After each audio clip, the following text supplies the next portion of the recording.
শুধু বাংলাদেশের ইতিহাসে না, পৃথিবীর ইতিহাসে এই অপরাধ, এই মানবতাবিরোধী অপরাধ গণহত্যার ইতিহাসে লেখা হয়ে থাকবে।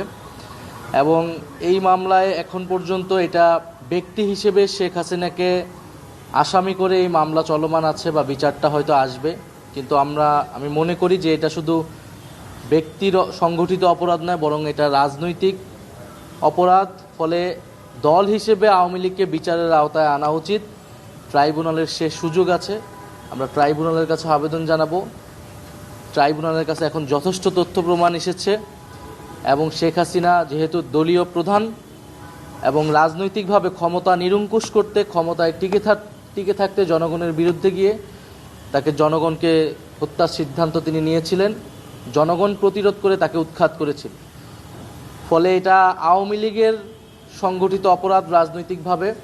আওয়ামী লীগকে দল হিসেবে বিচারের আওতায় দ্রুত সময়ের মধ্যে আনা উচিত।